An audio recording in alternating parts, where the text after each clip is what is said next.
It wasn't supposed to happen like that.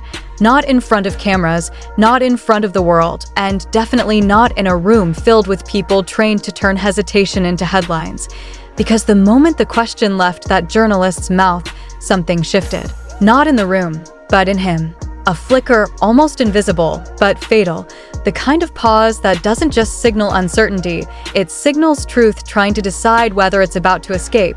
And in that split second, before the microphones leaned closer and the flashes sharpened their aim, there was a version of reality that could still be saved. A version where he laughs it off, deflects, plays the role he's played 100 times before. But he didn't, and that's where everything broke. Because when he finally spoke, it wasn't loud, it wasn't theatrical, it wasn't even confident, it was quiet, almost tired.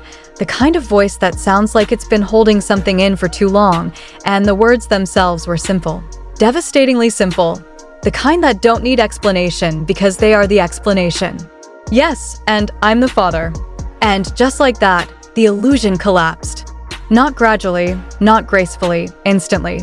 The room didn't erupt straight away, it froze, because there's something uniquely unsettling about a moment that feels too real for the setting it's in. Press conferences are performances, carefully controlled, carefully managed, but this wasn't performance. This felt like something raw had slipped through the cracks, and for a few seconds, nobody knew how to respond. Not the journalists, not the cameras, not even him.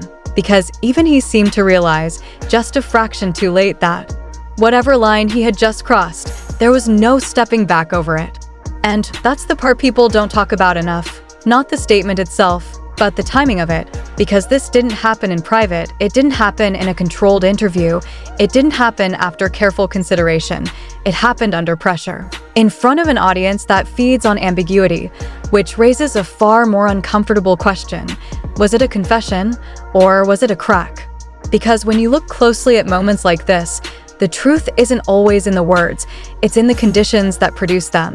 The tension, the fatigue, the repetition of questions that slowly erode the boundary between what's public and what's personal. And if you've spent years denying something, deflecting something, managing perceptions, what happens when, just for a second, you stop managing? That's when reality leaks. And whether it was real or not almost stopped mattering the second the clip hit the internet. Because in today's world, perception doesn't wait for confirmation. It builds its own version of truth. And within minutes, that version was everywhere. Headlines didn't ask questions, they declared outcomes. Narratives didn't explore possibilities, they chose sides. And suddenly, a single sentence had rewritten years of carefully constructed identity. The devoted husband. The private man. The professional actor who knew exactly where the line was. All of it, undone, not by scandal, not by exposure, but by one answer. And here's where it gets even more complicated, because the reason this exploded the way it did wasn't just the shock, it was the history. The tension that had been building quietly in the background for years. The kind that fans notice before anyone else. The kind that gets dismissed publicly but never quite disappears. Because when two people share a certain kind of on-screen chemistry, it doesn't just stay on screen, it lingers. In interviews, in body language, in the way they respond to each other when they think no one's really paying attention. And people were paying attention. For a long time, long before this moment. Which means when that sentence landed, it didn't feel random. It felt like confirmation, not of a fact, but of a possibility people had already accepted emotionally, and that's why the reaction wasn't just shock, it was validation for some, devastation for others, and confusion for everyone else. Because now there were too many narratives colliding at once, the public image, the private relationships, the past denials, the present implication, and none of them aligned cleanly anymore. And then there's the silence. Because if the statement started the fire, the silence poured fuel on it, not just his disappearance, but hers. Because in situations like this, denial is powerful. It stabilizes things. It gives people something to hold on to. But silence does the opposite. It creates space, and in that space, speculation grows faster than truth ever could. And she said nothing. Not immediately. Not clearly. Not in a way that resolved anything. Which meant the narrative remained open, unstable, unpredictable, And that's exactly where the media thrives, because an unanswered question is far more valuable than a resolved one. But the real tension wasn't between headlines and reality. It was between three people and what this moment meant for each of them. Because while the world was debating whether the statement was true, exaggerated, or completely misunderstood, there was someone who didn't have the luxury of treating it like a theory. A wife. A family. A life built on the assumption that certain lines wouldn't be crossed, not publicly, not recklessly, not like this. And here's the uncomfortable truth. It doesn't actually matter whether the statement was factual or not, because the damage wasn't caused by the truth, it was caused by the possibility. The idea that something could exist outside the boundaries that had been presented for years. And once that idea enters the public space, it doesn't leave quietly. It reshapes everything. Perception, trust, identity, and most importantly, control. Because that's what was really lost in that moment. Not just reputation, but control over the narrative. And once you lose that, you're no longer guiding the story. You're reacting to it, chasing it, trying to contain something that's already moved beyond you. Which leads to the question nobody could answer yet. Not the media, not the fans, not even the people closest to the situation. Did he mean it? Or did he just stop thinking for 1 second too long? Because those are two very different realities. But from the outside, they look exactly the same. And as the clip continued to spread, slowed down, analyzed, replayed from every angle imaginable, people started looking for clues, not in the statement itself, but in everything around it. The hesitation, the tone, the body language. The way he looked down instead of directly at the question, because when the words are uncertain, people look for certainty in behavior. And behavior can be interpreted in 1,000 different ways, which meant the story didn't stabilize. It fractured into theories, into sides, into narratives that had nothing to do with facts and everything to do with belief. And by the time the first official response was expected, it was already too late, because the world had made up its mind, not collectively, but individually. And when millions of people each decide their own version of the truth, there is no single reality left to return to, only damage to manage. And the most dangerous part? The next move. Because whatever came next, explanation, denial, clarification, it wouldn't be received neutrally. It would be filtered through everything that had already been assumed, which means even the truth, when it finally arrived, would be questioned, twisted, rejected. Because once a moment like this escapes into the public, it stops belonging to the person who created it and starts belonging to everyone who witnessed it. And that's when a mistake becomes a storm. But what nobody realized yet was that the real damage hadn't even started, because the confession wasn't the climax. It was the trigger. And what followed would be far more revealing than the sentence that started it all. By the time he decided to speak again, the damage wasn't just done. It had evolved, mutated into something far more dangerous than a single statement, because now it wasn't about what he said in that room anymore. It was about what people believed he meant. And belief, once it hardens, doesn't respond to clarification. It resists it, twists it, sometimes even punishes it, which meant that whatever he was about to say next wasn't going to fix anything. It was going to compete with a version of reality that had already gone viral. And that's the trap. Because when silence stretches too long, it stops being neutral. It starts becoming suspicious. And his disappearance, those 2 full days where he seemed to vanish without explanation, didn't calm the situation. It intensified it. Because absence creates narrative space, and in that space, people don't wait for truth. They build their own. They fill in the blanks with assumptions that feel logical, emotional, even inevitable. And the longer he stayed quiet, the more convincing those assumptions became. Where is he? Why isn't he denying it? Who is he with? And the most dangerous question of all, what is he hiding? Because once that question enters the story, everything starts to reorganize itself around it. Every past interaction gets reinterpreted, every interview gets revisited, every glance, every laugh.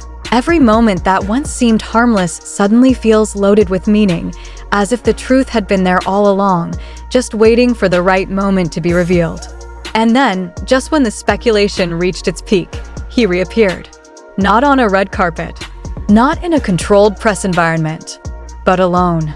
In a dimly lit room, stripped of the usual polish, the usual performance, and that choice alone said more than most people realized, because when someone removes the spectacle, they're trying to reclaim credibility.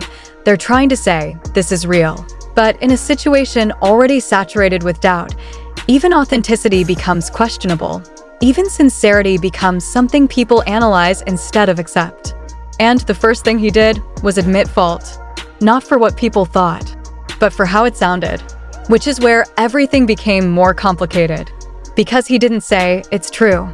He didn't say, it's false, in the way people expected either. He said something far more ambiguous, that he was overwhelmed, that the question caught him off guard, that he made a joke, a careless, stupid joke, referencing something unrelated, something fictional, something that wasn't meant to be taken seriously. A joke. That word alone fractured the audience. Because if it was a joke, it was the worst possible one he could have made in that moment, in that context, with that history behind it, and if it wasn't a joke, then calling it one now only deepened the suspicion. Because people don't just evaluate what's being said, they evaluate why it's being said, and more importantly, when. And this came after 2 days of silence. 2 days of watching the world spin out of control. 2 days of allowing the narrative to solidify. So now the question shifted. Not what happened, but why did it take this long to explain? Because timing reveals intention, and intention shapes trust. And suddenly, the focus wasn't on the original statement anymore. It was on the gap between the statement and the explanation, because in that gap, people imagined conversations, negotiations, damage control strategies. The kind of behind-the-scenes discussions that never get confirmed, but always feel real enough to believe. Who advised him? Who pushed him to respond? Was this his truth, or a version of truth designed to minimize fallout? Because let's be honest, in an industry built on image, explanations are rarely just explanations. They're decisions, carefully constructed responses designed to stabilize something that's already collapsing. And the problem is, audiences know that. Maybe not consciously, but instinctively, which is why they don't just listen to the words, they measure them. And his explanation didn't settle anything.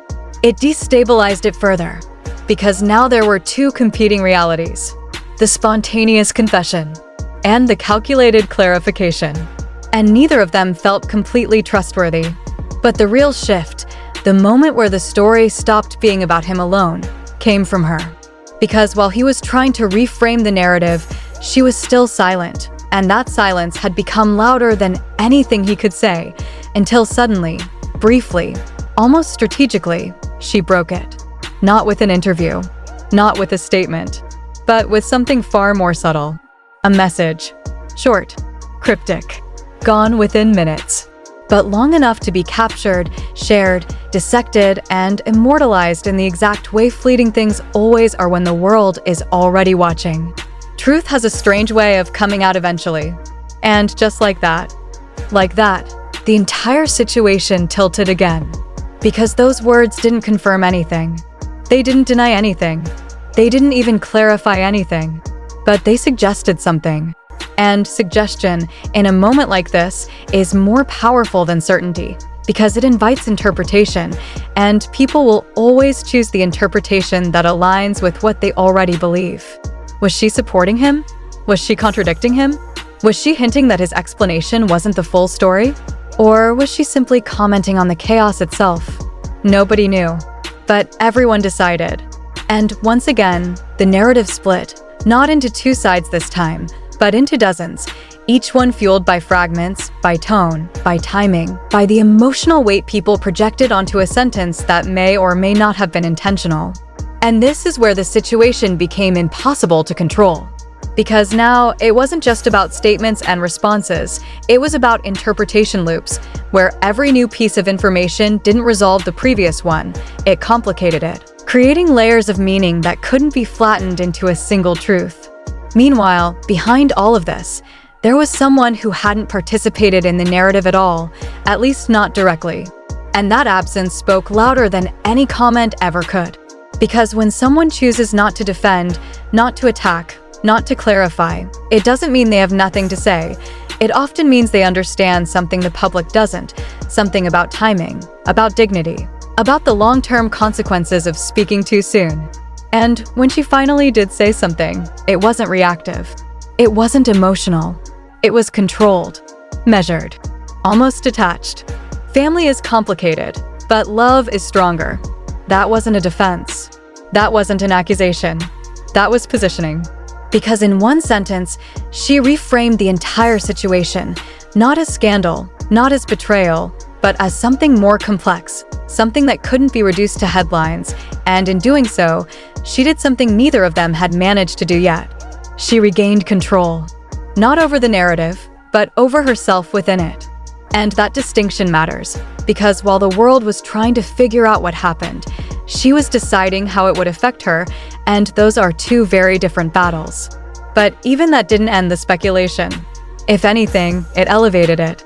Because now people weren't just analyzing what was said, they were analyzing what wasn't said, the gaps, the restraint, the refusal to engage in the same chaotic rhythm that had defined the rest of the story. And in those gaps, once again, meaning was created. And then came the consequences. Not immediate, not explosive, but gradual, subtle, and far more revealing. Appearances canceled, projects paused, distance created. Because when something like this happens, the fallout isn't just public, it's professional, reputational, relational, and those consequences don't always announce themselves. They unfold quietly, in decisions that seem unrelated on the surface, but are deeply connected underneath. And when he finally stepped back into public view, weeks later, something had changed. Not dramatically, not in a way you could easily describe, but in a way you could feel. Because the confidence that once defined his presence, the ease, the control, the ability to navigate attention without being consumed by it, it wasn't gone, but it was altered, as if something had shifted internally, as if the awareness of what one moment can do had settled in permanently. And when he was asked, carefully, cautiously, whether he regretted it, his answer didn't defend, didn't justify, it reflected. Sometimes one sentence can destroy a year of peace. That wasn't an excuse. That was an admission, but not necessarily of what people thought. Because the real admission wasn't about the truth of the statement, it was about the impact of it, the understanding that regardless of intention, words, once released, don't belong to you anymore. And that's the part most people underestimate. It's not what you say, it's what happens after. And by now, what happened after had taken on a life of its own, one that couldn't be undone, only outlived. And even as the headlines slowly began to fade, as new stories replaced this one, as attention shifted the way it always does, something remained. A question. Unresolved. Persistent. Because despite the explanations, the statements, the silence, the distance, there was still something that didn't fully align, something that felt incomplete, not in terms of facts, but in terms of understanding. Because sometimes the truth isn't hidden in what's said or unsaid. It's hidden in